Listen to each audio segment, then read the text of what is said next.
I come with all this afternoon to all Yoruba people at home and in the diaspora. I am doing this program specifically for our friends in the outside world, people who are not Yoruba, but people who are interested in our struggle for self-determination and who are asking us many questions. We are now at a stage when most of our activities are concentrated on persuading the international community to give its support to our struggle, and we are succeeding considerably. Remember that we started only in 2019, and yet today we have gone a long way in getting many international agencies and governments to be on our side.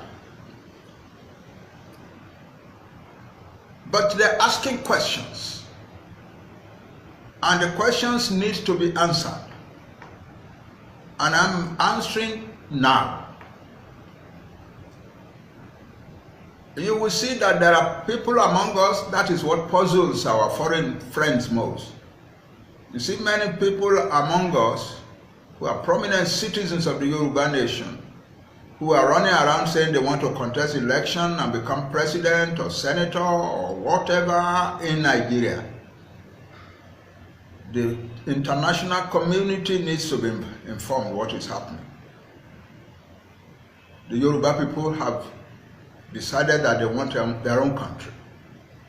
We've decided that since 2019, and there is no looking back. There is no going back. We want our Yoruba nation now, and there is no going back. That is the decision of the overwhelming majority of Yoruba people. However, there are some of us who think that they have done a lot for some political party or some political friends in Nigeria, and they want to earn the benefits of it. One of them said, I am the next person, Emilo Khan. Well, we don't grudge them for that. But what is important is that they are doing that for their personal interest alone and not for the welfare of the Yoruba people. What the welfare of the Yoruba people demands today is that every Yoruba man, woman, and child should join hands together to work peacefully towards taking our nation out of Nigeria. That's what is in the interest of the Yoruba nation today. And why is that? The reason is that for 62 years since independence, Nigeria has been like a death house to the Yoruba nation. Only 2 years after independence, the Nigerian federal government levied war on the Yoruba people, organized a surreptitious move to disrupt the government of our western region and to use one of our most prominent leaders against the rest of our people. Unfortunately, they succeeded, and they have been, Nigeria has been dragging our nation down steadily ever since. By 1960, we were far and away the most developed part of tropical Africa. We were the only people with free education, the only people with a whole lot of other achievements of modern development, an industrial estate or a number of industrial estates, an investment fund, the Western Region Development Corporation that had holdings in banking, industries, real estate, even commerce. We had established the first television on the African continent, even before some countries in Europe had television. We were heading very strongly towards becoming a prosperous and powerful modern society. And we were doing all of that under our leader, Chief Obafemi Awolowo, in the 1950s. But when Nigeria became independent, the first thing that the federal government of Nigeria wanted to do was to pull down our region. We were going too fast, and they wanted to pull us back and push us down. And they succeeded. And since then, our western region has been going further and further down. So now we have reached a point at which our educational system has lost standards. Our children are no longer learning at school, and many of them are running away to foreign countries to go and get good education. Our university in Ife, which we built at great expense and with great love, is being destroyed gradually by federal hand. In the general collapse of infrastructure in Nigeria, we are suffering abominably. We don't have good roads in our region anymore. A former president of Nigeria, General Obasanjo, said a few days ago, to travel in the western region now is a great deal of pain. The federal roads are strangulating and destroying the economy of our region.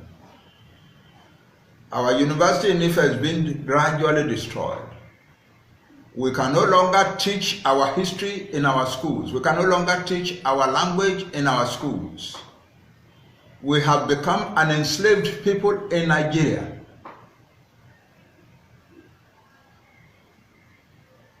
We cannot continue like that. But above that, since 2015, we have been experiencing something that the rest of the world cannot understand. And that is systematic invasion of our land by another people from another part of Nigeria, the Fulani people from the north. They have been coming to kill our farmers, to rape our women, to destroy villages and farmsteads and other assets of rural life, resulting in the fact that many of our farmers have abandoned farming altogether. And we are heading towards real disaster in Nigeria. We can no longer feed our nation. And we have now to depend on other people to provide for us. We have some of the most fertile land in the world, and we were already beginning to develop modern agriculture. But everywhere where signs of modern agriculture has shown up, the Fulani have gone to destroy. They started with one of our most prominent citizens, Chief Olufalaye, who was establishing one of the great modern farms in our land. He was kidnapped from his farm and taken into the bush for 4 days in the rain until his family had to cough off a lot of money to ransom him. A young man called Aborode studied in Germany, took a PhD, and came back home to his homeland to establish a farm. And he developed his farm to the point that it was employing as many as 320 employees. One morning, the Fulani stopped his car on the road near his farm and killed him and mutilated his body. What are the Fulani doing? Is this a temporary attack on our nation? A lot of our people don't know the answer. The answer is that this is no temporary attempt. This is a permanent attempt. The Fulani have decided that the whole of Nigeria belongs to them. They held meetings upon meetings upon meetings and decided that they must solve one existential problem that they have. And the existential problem is that they have never had a homeland anywhere. They have never had a homeland anywhere, and that is beginning to affect them in country after country.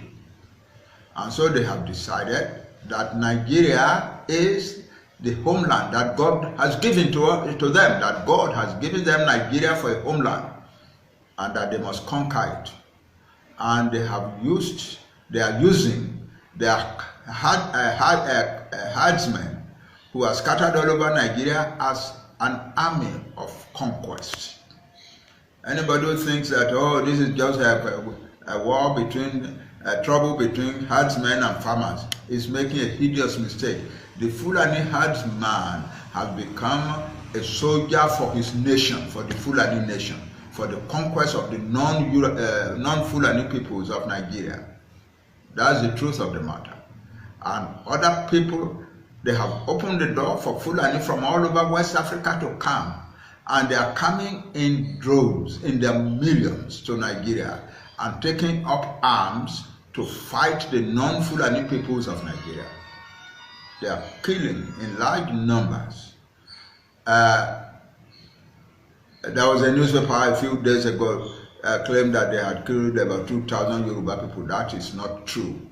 What our self-determination young people have found out, have calculated, because there are no official estimates, because the government is not interested.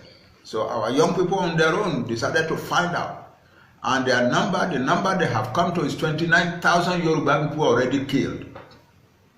Yeah. Many of them think that that number is too low. Our nation is being destroyed. And the Fulani said they want to conquer us and take our land. They are not just fighting for today, they want to fight for decades or even hundreds of years to come, until they have rendered us destroyed and subjugated, until the Fulani own their land, own our land. And they say they are coming in large numbers now. They have enrolled the services of international terrorist organizations like ISIS and Al-Qaeda, and they are working with Boko Haram. And all of those organizations have now entrenched themselves in our region. It is war to death. That's the way they want to deal with us Yoruba people.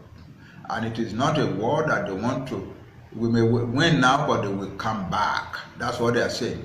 We may win now, the Yoruba people are strong, and they may win now, but we will never give up until we have subdued them. That is it. That is it.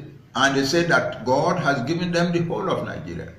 They have been holding meetings about that in order to solve the existential problem of the fact that they do not have a homeland anywhere. And they have finally decided Nigeria is their homeland.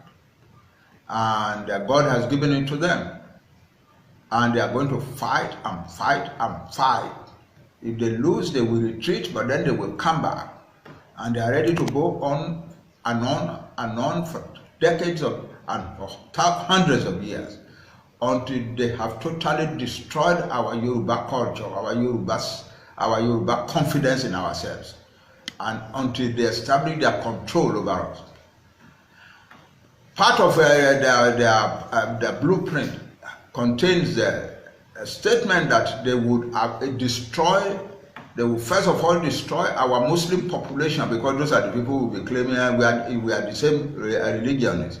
We are the same religion as you. They don't want that. They want to be in total control.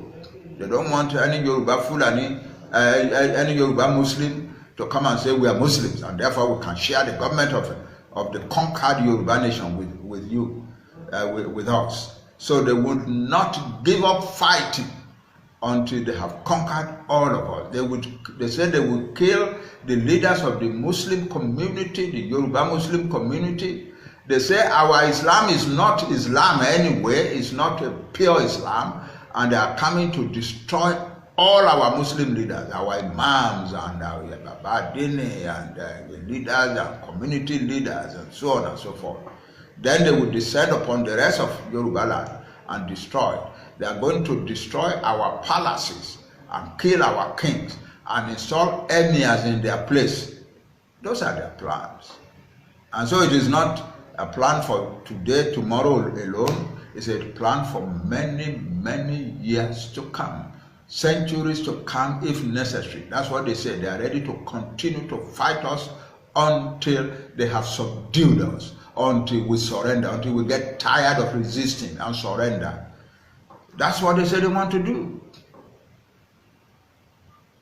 And we must wake up and fight and defend ourselves and push them out of our land once and for all.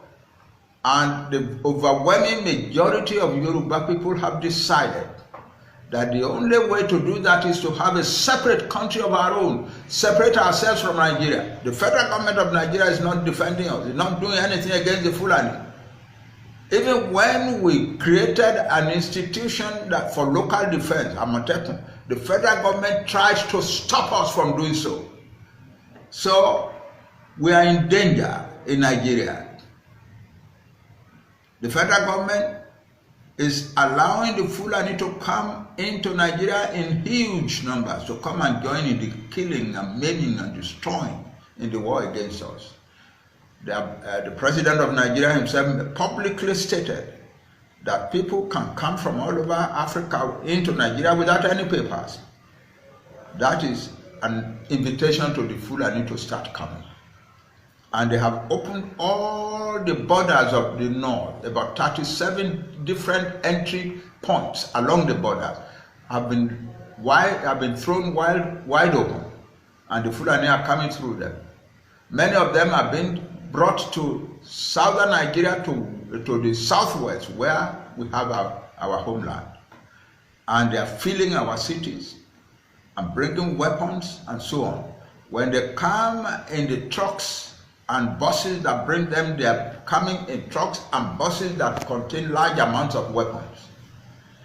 Some of the buses and trucks have been assaulted by our young men, and the guns have been shown to be there. It's not that we are making this up, it is there. And many of the young men they bring, say they are Okada riders in our cities, are actually armed desperados. They are ready to kill and destroy Yoruba people. It is a war to death, and it's a war that we Yoruba cannot afford to lose. If we lose it, there will be no Yoruba nation in the future. The Yoruba nation will be totally brutalized and destroyed from the face of the earth. We are not going to let that happen to us. And so the answer is, we separate ourselves. We separate ourselves, and we then create security for our people in our new country, and then begin to build the kind of country, the kind of society that we are used to having. Before the white man came, we were a nation with a strong philosophy of government that said that the important thing in the purposes of a government is that the interests of the people must be preserved. Government exists for the preservation of the quality of life of the people, for the improvement in the quality of life of the people. So when our kings and their chiefs met every morning in the palaces across Yoruba land, they were not discussing anything other than improvement in the quality of life of the people in their own way. And then when in 1951 we were allowed to begin to rule ourselves a little, one of their bravest sons, Chief Obafemi Awolowo, stepped forward and said, all that government exists to do is to improve the quality of the life of its people. And he began to do it in the Western region. So we had a whole lot of things: free education, television, great roads, water systems for most cities, and so on and so forth. High quality of life that was constantly improving. But we have been dragged down, as I said before.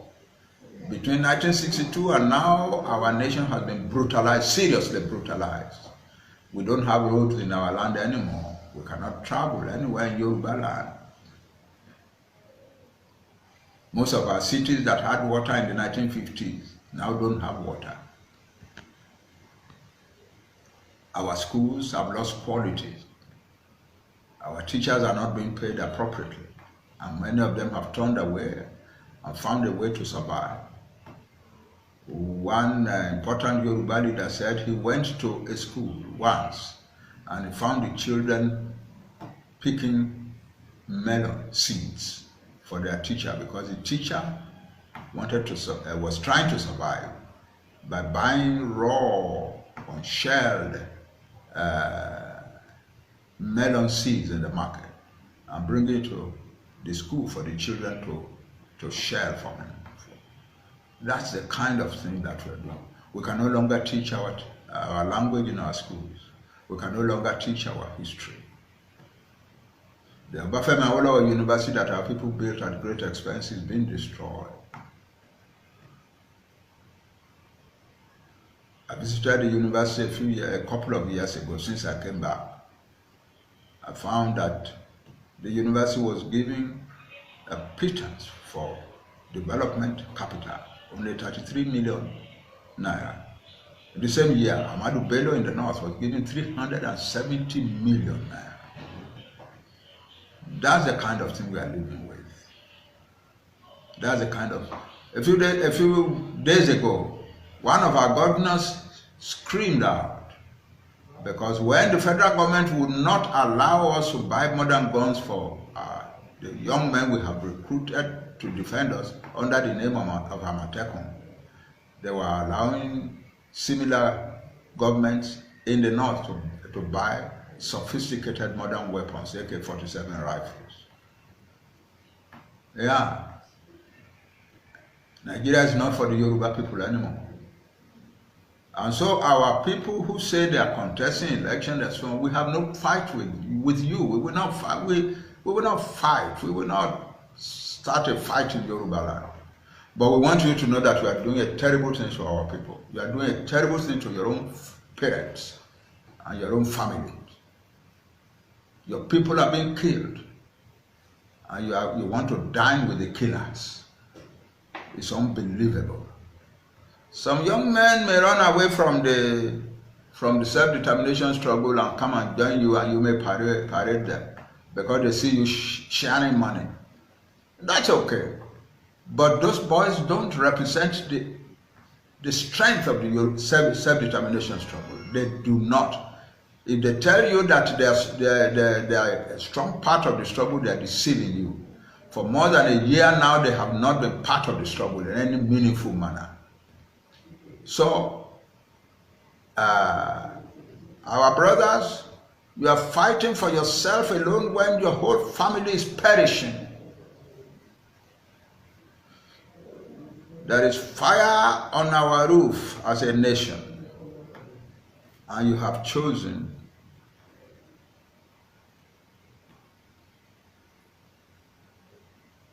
to save yourself alone. It is unbelievable that any Yoruba man would do to his people what you are doing to our people now. You have been carrying around a video that from an interview that one local newspaper, Alaroye, came to do with me on the campus of Obafemi Awolowo over 2 years ago. They asked me if there was no Yoruba self-determination struggle and you want to recommend a Yoruba person for president. I said, yeah. I said, yes. If that is so, I would recommend that Tinubu without any hesitation. But that is if the times are right. The times are not right. They managed to edit those sentences away from, and they just show that I said Tinubu. No, I do not endorse any Yoruba man, Tinubu, or any other for any elective position, any position at all in Nigeria at this time. I stand fully and without looking back with the Yoruba struggle for self-determination for our own country, for Yoruba nation now. That's the truth of the matter. Don't deceive yourself. You cannot deceive our people. You think by carrying that kind of video around, you can deceive our people? Our people are smarter than that. The world is watching you. And history will judge that at a time when our nation needs to stand up and defend itself, you started to bring an agenda, a personal agenda of your own before them. You are asking us to vote for you, we will not vote for you. Whether it is for the presidency or the Senate or House of Rep or whatever, we will not vote for you. We will not be in Nigeria in 2023. We would have taken our country out of Nigeria by then. So we advise you now, return to your people. Wash your soul clean. You are doing a thing that is unpardonable. You are destroying your future. You are creating a legacy for yourself that your children will be, your children's children will be ashamed to know in the future. We ask you to return. You can still save yourself now and your future. We are determined to take our country. And I'm standing solidly with the young people who are running around trying to take their country. Oh, you may say, oh, they are fighting, they are quarreling. Yeah, that's what young people do everywhere. That does not mean that they don't want their country. They want their country. And the Lord God, the creator of all nations, has given them that country.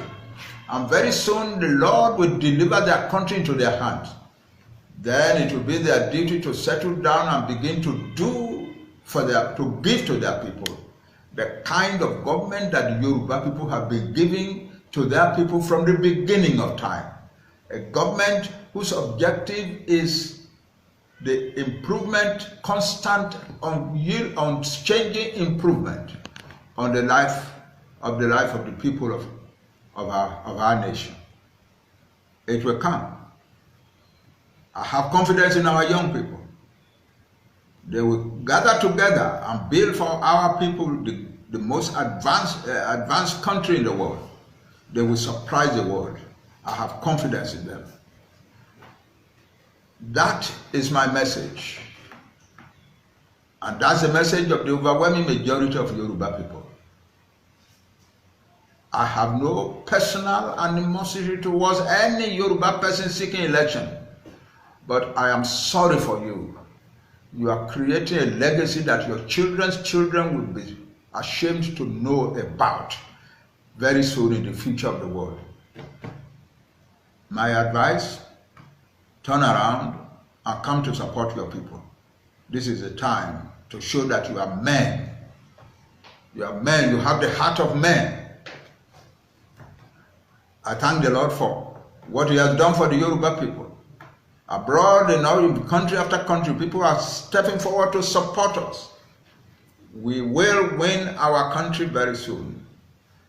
And the name of God will be glorified in it. That's my message. Thank you all.